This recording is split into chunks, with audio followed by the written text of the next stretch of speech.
Yes, people, welcome to Man Knows Football. I'm going to do the intro a little bit differently because I thought it was only right for this to be the first thing that we speak about in this video. And to those that haven't heard the news, Pele, the Brazilian legend, has died peacefully at the age of 82. And when I use that word legend, I'm not using it loosely. We seem to use that very loosely in this generation, but he is the true definition of it. Won the World Cup three times with Brazil. An amazing goal scoring record. It said that he scored over 1,000 goals in his career. Pele is a legend that we've just lost, and the whole football world has felt it.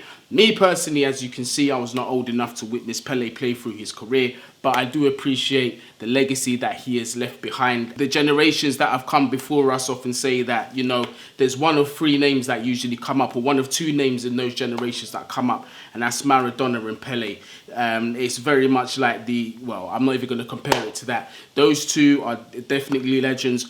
Both of them now have passed away. Hopefully they are both in the upper room right now sharing a brandy or something and just having a laugh. Do you know what I mean? So R.I.P. Pele, R.I.P. to a real legend. January is a few days away, and that means that the transfer window is going to open as of the 1st, which means teams can conduct business, and Chelsea have been linked with several exciting players, as well as a surprise contract renewal, something that we're going to get into later on in the video. But we do know January is a notoriously difficult month to get your top targets through the door. They're usually going to be very expensive, or depending on the competitions they're in and how well they're doing in them, the top players of those clubs don't like to leave their club mid-season. So it's going to be a very, very difficult transfer window for a lot of clubs. But as you lot know, money talks, and Chelsea, we've got lots of it. The first transfer story, we're going to get the in-house news out of the way first, and that is Ngolo Kante. He looks to be on the verge of signing a new contract, a massive turnaround compared to the news that we've been hearing the past few weeks. Apparently him and Jorginho were looking dead certain to be leaving Chelsea Football Club, but it looks like the club have U-turned, or Kante's camp have U-turned, because I'm guessing due to his recent injury record, the club have offered him something less than what he is currently being offered, which is around 290,000 or 280,000 a week, I believe. Very high wages. But due to his injury record, I know the club were looking to offer something that was a little less, and perhaps performance-based incentives and appearance-based incentives in the contract to perhaps make up that difference. Do you know what I mean? So Ngolo Kante does look to be signing a new contract. I'll get my thoughts out of the way really quickly. I am not going to change my stance. I do still feel that this is a bit of a mistake. An injury-prone Kante, how much can he really contribute? Maybe he might turn it around and prove me wrong and get a good fair run of games and get the adequate rest he needs if we're looking to bolster the midfield. But as of now, the way I'm seeing it, I feel like we need to move away from that old generation of Jorginho, Kante. Kovacic has got 18 months left on his contract, and apparently he's looking for a new challenge. So I think it will be a good time to move away from that and really focus on freeing up some wages, bringing in top quality targets like some that we have been linked with. But listen, man, N'Golo Kante, one of my favourite ever Chelsea players. If he's going to continue, obviously I'm going to support him, and I hope he can find his top form again and he can stay fit and stay healthy. Now for some incomings. We're going to start off with the defence. We're going to start off with a bit of disappointing news depending on how you look at it. Apparently we did agree terms with Josko Gvardiol. That wasn't a problem. The player was happy to join Chelsea Football Club, but we have been priced out of a move by RB Leipzig. They want something close to 100 million euros, and that's a price that Chelsea don't want to pay. I feel that it's very sensible, although I've said several times, and to those that have subscribed to the channel, you know for months and then before the amazing performances at the World Cup, I was saying Gvardiol is a very special talent and is a player that I would love to see at Chelsea. But for 100 million, all things considered, and other investments in different areas of the pitch, I think it's a bit much. So I agree with Chelsea not fully committing to that. But As a result, we have returned to look at Benoit Badiashile over at Monaco, and it looks like we're going to get a deal done pretty soon. Apparently, the number is around 35 million euros for a young defender that looks very confident, looks very technically sound as well. Good timing with his tackles. Obviously, there's still a lot to build. I don't really have an accurate sample size, a big sample size to say enough on the player, but from the small sample size that I have seen him, because we have been linked with him for several seasons now, this is not the first time, he does look like a good prospect. Irrespective of how Monaco have been performing over the past couple seasons, he definitely looks like a promising player. I think that there's a lot of potential behind him and he could develop to become a top player. Another young potential gem that Chelsea have signed. Obviously, we've got the news of Andre Santos. I'm not sure if it's done or very close to being done at the moment. I think it is done, actually. It has been confirmed. Andre Santos over from Vasco da Gama will be joining Chelsea Football Club. Another very talented centre midfielder. A player, like I said, I don't really know too much about him, but from what I've seen, he does look like a bit of a tidy player. But it does look like Benoit Badiashile will be the centre-back coming into Chelsea Football Club, and perhaps in January as well. So let's keep an eye on the deal. From all accounts of what I'm seeing, it's pretty much just dotting the I's and crossing the T's until the deal is done. So I've got confidence we're going to get that one over the line. Let's get into the main story, and I know you lot have been waiting for this, and the links have been going absolutely crazy over the past few days. This very special, prodigious talent, aka Enzo Fernandez, who currently plays at Benfica off the back of winning a World Cup with Argentina as well and putting some very solid performances. I believe he even got Young Player of the Tournament as well. A tidy little player. Looked like a week ago also that he was nailed on to be going to Liverpool, and then there was going to make a move on Jude Bellingham. All through that story, I thought it's not quite believable to be signing both of those players who are easily going to cost north of 100 million. And Liverpool just don't do that over one transfer window. So I thought, for me, I still think Jude Bellingham will be going to Liverpool. He does seem like a die-hard Liverpool fan, and he wants to come back into the Premier League and really try and do a little thing. Obviously, the only danger for Liverpool there is Real Madrid and how seriously and aggressively they want to pursue the player.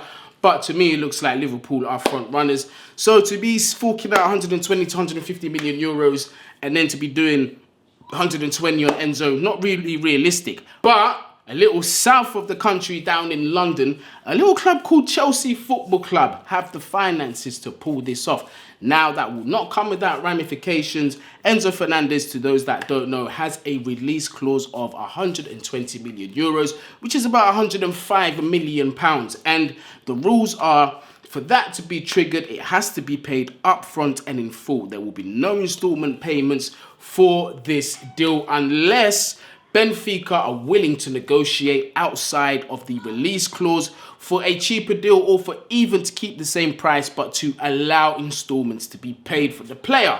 And I'm not just going to give it 100% gas to be like, yeah, it's coming to Chelsea. There is context to this, and Fabrizio Romano has come out with this tweet, and it says, Benfica's official statement on Enzo Fernandez. We insist saying that our intention is to keep Enzo here until the end of the season. Benfica clarified that our president, Rui Costa, never spoke to DAZN about the situation of Enzo Fernandez.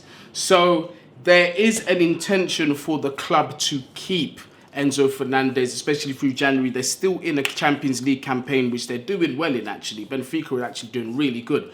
And they're obviously trying to get as far in the tournament as possible. Obviously, they've got their league run as well over in Portugal. So there are some incentives for him to stay. But first, we're going to take a look at the news that Chelsea potentially activating the release clause in January and the general consensus of what they feel about the deal.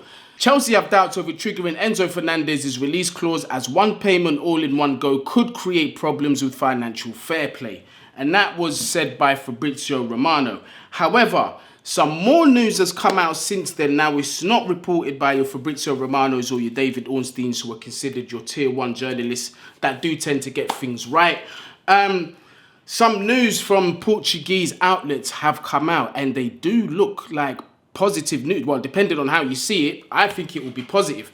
But there is news that has come out. Diario Record have reported Enzo Fernandez wants to leave Benfica and join Chelsea. Now, this is a translation, obviously, as you can see. They have been reporting on the Enzo Fernandez news. They were the first to really come out with the reports that Chelsea were going to come in aggressively. So, look, It's a deal. If it gets done, it will be done quickly because there's a release clause involved. And also as well, Benfica have said that if any deal is to be done, they want it done quickly. So over the next week, at maximum, I would guess 2, we're going to know about the future of Enzo Fernandez. But the nature of this transfer window, the way things have been moving from day to day, we might get some news soon. Obviously, you've seen Liverpool the other day. They snatched Cody Gakpo from underneath Manchester United's nose. Nobody saw that coming.